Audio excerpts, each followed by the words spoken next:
এখন আমরা একটা এক্সাম্পল দিয়ে হার্ডি ওয়ান বার্ড ইকুইলিব্রিয়ামকে আরও ভালোভাবে বোঝার চেষ্টা করব এবং পুরোটাই আমরা ম্যাথমেটিক্যালি করব যাতে আমাদের টোটাল আইডিয়াটা ক্লিয়ার হয়ে যায়। তো আমরা কি করলাম, আমরা একটা প্লট নিলাম। এই প্লটে বিভিন্ন আগাছা জন্মেছে, রাইট? বিভিন্ন আগাছা এবং সবগুলো একই রকম আগাছা। ধরে নিলাম আমরা এখানে বথুয়া আগাছা, যেটা সে বথুয়া আগাছা এখানে হয়েছে। তো এখন আমরা এই আগাছার মধ্যে আমরা তাদের জিনোটাইপগুলো যাচাই বাছাই করলাম। তো যাচাই বাছাই করলে এখান থেকে এই আগাছাটা জিনোটাইপ পেলাম আমি ডমিন্যান্ট আর, অর্থাৎ এটা পুরাটাই রেজিস্ট্যান্ট। কোনো একটা হার্বিসাইডের বিরুদ্ধে এটার সম্পূর্ণ রেজিস্ট্যান্স কাজ করতেছে। এখানেও কিছু আগাছা পেলাম যেগুলা হার্বিসাইডের বিরুদ্ধে রেজিস্ট্যান্ট না, বরং তারা সাসেপ্টিবল। এমন কিছু আগাছা জিনোটাইপ আমরা এখান থেকে পেলাম বা এলিল পেলাম যেগুলো সাসেপ্টিবল আগাছা। তো তাদের এলিল হচ্ছে এটা। আর কিছু আছে হেটেরোজাইগাস আগাছা, হেটেরোজাইগাস রেজিস্ট্যান্ট আগাছা, অর্থাৎ তারাও হার্বিসাইডের বিরুদ্ধে কাজ করে একটা টু সাম এক্সটেন্ট। এখন আমরা তাদের পরিমাণ করলাম যে এগুলো কতগুলো আছে। যদি এখানে 100টা আগাছা থাকে তাহলে এখানে ডমিনেন্ট আগাছা কয়টা আছে, হোমোজাইগাস ডমিনেন্ট আগাছা? দেখা গেল এখানে আছে 36%। তদ্রূপ অর্থাৎ 36টা। এখানে রিসিসিভ আগাছা কতগুলো আছে? 0.16, অর্থাৎ 16%। আর এখানে হেটেরোজাইগাস আগাছা কতগুলো আছে? এটা আছে 0.48%, অর্থাৎ 48টা। 36টা রেজিস্ট্যান্ট আছে হোমোজাইগাস, 48টা রেজিস্ট্যান্ট আছে সেগুলো হেটেরোজাইগাস অবস্থায়, আর 16টা আছে সাসেপ্টিবল, অর্থাৎ এটার মধ্যে আগাছা নাশক স্প্রে করলেই ধ্বংস হয়ে যাবে, এরকম একটা অবস্থা। কিন্তু প্রশ্ন হলো যে এই যে পপুলেশনটা আসছে এটার মধ্যে কি আদৌ কোনো পরিবর্তন আসবে কিনা? এইখানে কি এমন হইতে পারে যে পরবর্তী দ্বিতীয় দফা যদি আবার এখানে কেউ আগাছানাশক প্রয়োগ করে তাহলে এখানে রেজিস্ট্যান্সের পরিমাণ বাড়বে? একই গ্রুপের আগাছা, অনেক সময় বলা হয় যে একটা জমিতে কখনো একই গ্রুপের কীটনাশক বারবার স্প্রে করতে হয় না। কি করতে হয়? কীটনাশকের গ্রুপটা চেঞ্জ করে অন্য আরেকটা গ্রুপের কীটনাশক স্প্রে করতে হয়। এখন আমার প্রশ্ন হচ্ছে যে এই যে আমি একটা রেশিও পেলাম, প্রথমবার আগাছানাশক প্রয়োগ করার পর নতুন কোনো একটা আগাছার পপুলেশনের উপর, যে আগাছাটা কখনো আমরা দেখি নাই, ওরকম একটা আগাছার উপর আমরা কিছু হার্বিসাইড প্রয়োগ করলাম, গ্লাইফোসাইড প্রথমবার প্রয়োগ করলাম, তখন এরকম রেজাল্ট আসলো। কিছু না কিছু আগাছা অবশ্যই এখানে রেজিস্ট্যান্স শো করবে। দ্বিতীয়বার যদি আমরা প্রয়োগ করি তখন কি রেজিস্ট্যান্স আরও বাইরে যেতে পারে। এখন আমার প্রশ্ন হচ্ছে যে জমিতে আমি কয়বার আগাছানাশক প্রয়োগ করছি?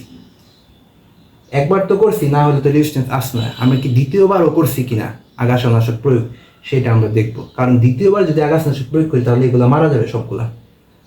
হ্যাঁ, আর মারা গেলে ইকুইলিব্রিয়াম বা ভারসাম্য চেঞ্জ হয়ে যাবে। অর্থাৎ আমি দেখতে চাচ্ছি যে এইখানে আগাছাগুলার যে জিনোটাইপের ভারসাম্য সেটা কি বজায় আছে কিনা। যদি ভারসাম্য বজায় না থাকে, ইভলিউশন হয়, তখন আমরা বুঝতে পারবো যে আগাছানাশক প্রয়োগ আবার করা হয়েছে এবং সেকেন্ড টাইম একই রকম আগাছানাশক প্রয়োগ করার কারণে এখানে রেজিস্ট্যান্স বেড়ে গেছে। অর্থাৎ ইভলিউশন বা পরিবর্তন হয়েছে, এখানে একটা বিবর্তন আসছে, এই বিবর্তনে তাদেরকে আরও শক্তিশালী করে দিচ্ছে। তো এই জিনিসটা আমরা টেস্ট করবো যে এখানে আদৌ কি এই ভারসাম্যটা বজায় আছে নাকি নেই। তো এটা টেস্ট করার জন্য আমরা আগে কি করবো, আমাদের দুইটা ফ্রিকোয়েন্সি বের করে নিব। যে ডমিনেন্ট এলিলটা আছে আর, এটার ফ্রিকোয়েন্সি বের করব।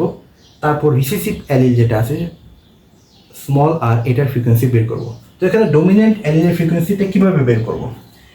এখানে আর এইখানে দেখেন ডমিনেন্ট এলিল আছে দুটাই ডমিনেন্ট এলিল। তাহলে এখান থেকে গ্যামিট কয়টা হবে? আর, অর্থাৎ আমি এখান থেকে 2টা পাবো, এখান থেকে আমি 2টাই পাবো। এই জন্য আমি 2টাই কি করলাম, 2টা অ্যালিলকে এখানে হিসাব করলাম, 2টা অ্যালিল পাওয়ার প্রবণতাকে হিসাব করলাম বা প্রবাবিলিটি হিসাব করলাম, এখানে 2টাই পাইতেছি যেহেতু। আচ্ছা, এখন আর এখান থেকে কি দেখলাম আমরা, দেখেন আমাদের ডমিনেন্ট অ্যালিল কিন্তু মাত্র 2টা জিনোটাইপের মধ্যে আছে, একটা হলো হোমোজাইগাস আর একটা হেটেরোজাইগাস। এখন হেটেরোজাইগাস থেকে আমরা দেখলাম যে এখান থেকে আমরা কিরকম গ্যামেট পেতে পারি, একটা গ্যামেট পাবো আর, আরেকটা গ্যামেট পাবো স্মলার, ক্যাপিটাল আর স্মলার, অর্থাৎ একটা ডোমিনেন্ট গ্যামিট পাবো আর একটা রিসেসিভ গ্যামিট পাবো। তাহলে এখানে ডোমিনেন্ট গ্যালিলকে আমরা হাফ যে যা এখান থেকে হাফ যেগুলো গ্যামিট পাবো বা হাফ যা পাবো সেটা হচ্ছে ডোমিনেন্ট, আর এখান থেকে হাফ যা পাবো সেটা হচ্ছে রিসেসিভ। তার মানে এখানে ডোমিনেন্ট অ্যালিলের ফ্রিকোয়েন্সি আমরা কত হিসাব করবো এখান থেকে? মাত্র অর্ধেক। অর্থাৎ আমাদের এখানে এই হেটেরোজাইগাস যে অ্যালিলটা আছে এটা কন্ট্রিবিউশন মাত্র অর্ধেক। অর্ধেক ডোমিনেন্ট দিবে, এটা অর্ধেক রিসেসিভ দিবে। তাহলে আমাদের এখানে এই যে এই সংখ্যাটা আমরা দেখলাম এখানে এই ক্যালকুলেশন, এটা হচ্ছে আমাদের টোটাল যতগুলো ডোমিনেন্ট আছে সবগুলোর সমষ্টি। সব 0.36 প্লাস হাফ ইন্টু 0.48, 0.60, রাইট। এরপর এখান থেকে আবার আমরা রিসিসিভ অ্যালিলের ফ্রিকোয়েন্সি বের করব।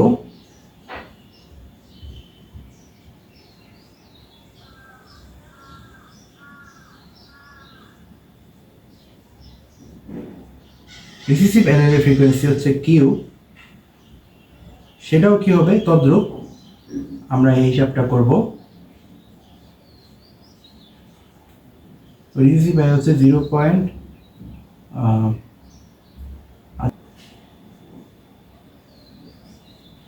আর এখান থেকে পাবো 0.48। তাহলে এখান থেকে আমরা পাবো 0.40। এখান থেকে পাবো কত? 0.40 হিসাব করলে। তাহলে আমরা এখানে কি পেলাম? আমরা এখানে দুইটা এলিল পেলাম, এলিলের ফ্রিকোয়েন্সি।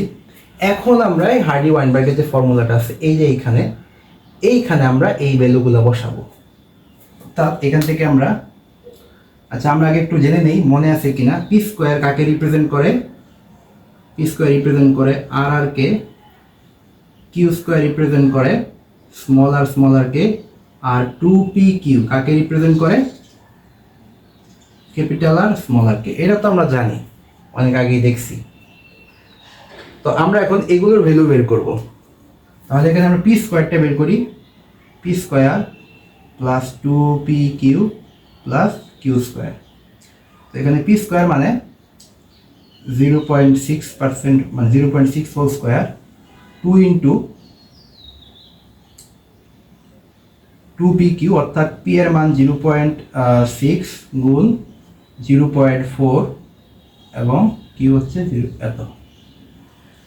তো এটা যদি আমি অ্যাড করি তাহলে হচ্ছে এখানে 0.36, 4 6 24, 24 দুগুণে 48, 0.48, আর এখানে যাচ্ছেরা 16, 0.11।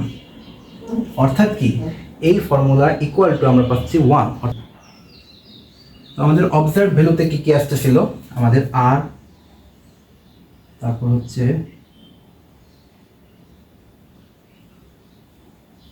অবজার্ভ ভ্যালু এবং এক্সপেক্টেড ভ্যালুটা দেখব।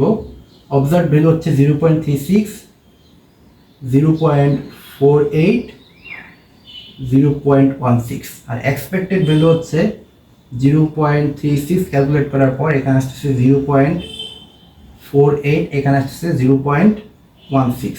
তো খেয়াল করুন আমাদের অবজার্ভ ফ্রিকোয়েন্সির যে মান, এক্সপেক্টেড ফ্রিকোয়েন্সি এক্সপেরিমেন্ট যেটা হার্ডি ওয়াইনবার্গ ইকুইলিব্রিয়ামের জন্য লাগবে, অর্থাৎ এরকম ফ্রিকোয়েন্সিটা লাগবে। আর এর ফ্রিকোয়েন্সি এত হতে হবে, হেটেরোজাইগাসের ফ্রিকোয়েন্সি এত হতে হবে এবং হোমোজাইগাস রিসেসিভের ফ্রিকোয়েন্সি হতে হবে এত। যদি এরকম থাকে তাহলে কি হবে? হার্ডি ওয়াইনবার্গ ইকুইলিব্রিয়াম হবে।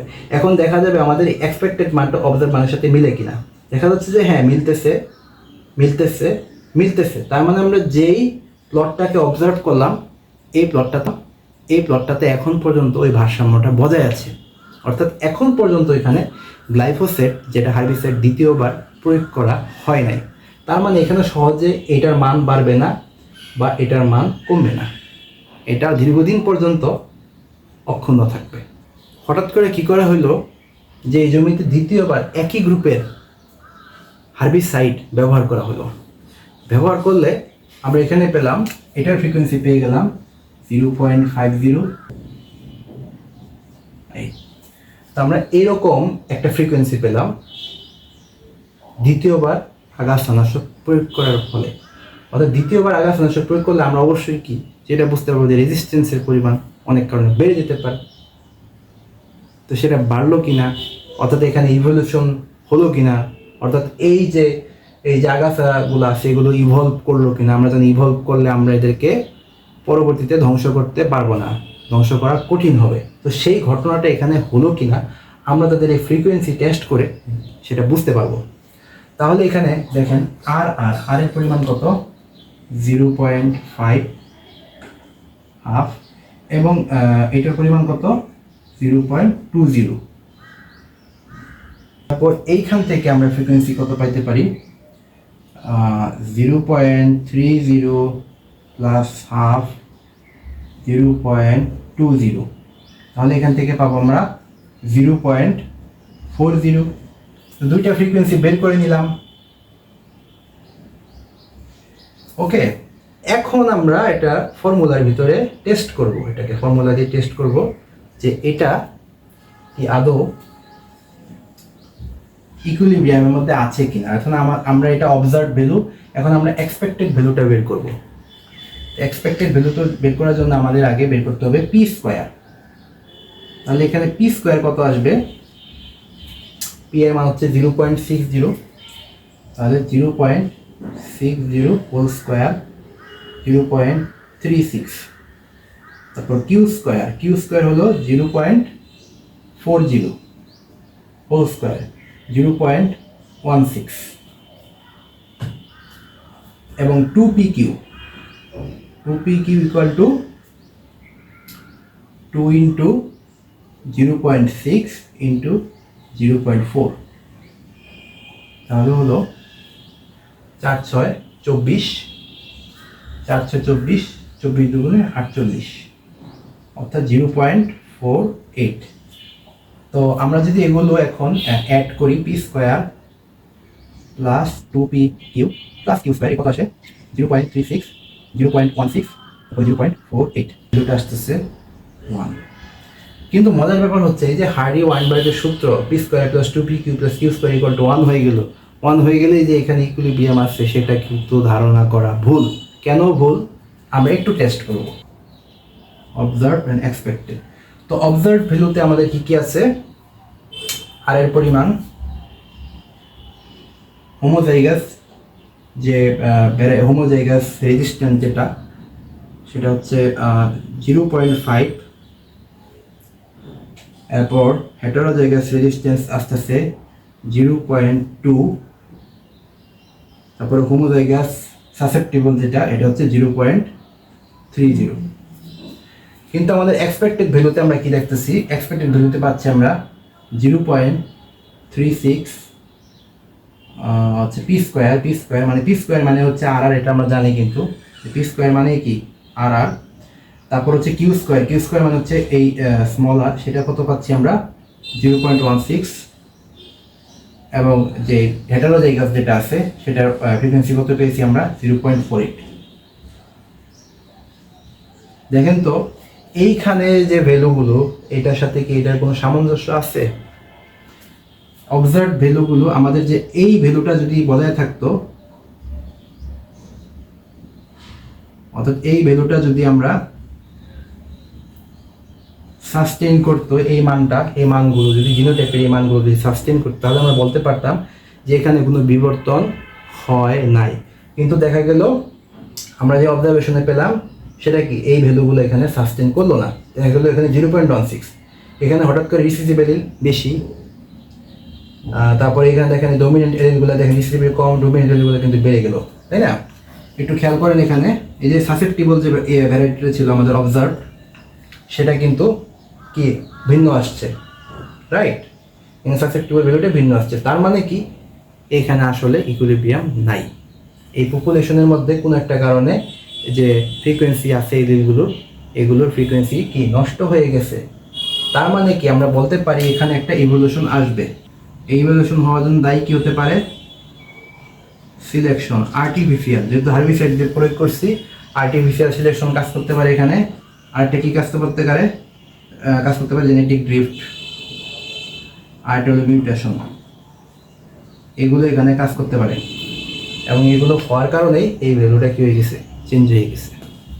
তাহলে আমরা বুঝতে পারলাম যে আমরা কোনো একটা প্লটের যে প্লান্ট থাকে তাদের ফ্রিকোয়েন্সি বা জিনোটাইপ যেটা, সেই জিনোটাইপের ফ্রিকোয়েন্সি যাচাই করে নিয়ে আমরা তখন হিসাব করে দেখতে পারি যে ওই প্লটে আদৌ ইভলিউশন হয়েছে কি হয়নি, তাই না? তো এটাই হচ্ছে হার্ডি ওয়াইনবার্গ ইকুইলিব্রিয়ামের সৌন্দর্য, যে এটা আমরা এটাতে যাচাই বাছাই করতে পারি যে ওখানে ইভলিউশন হচ্ছে কি হচ্ছে না।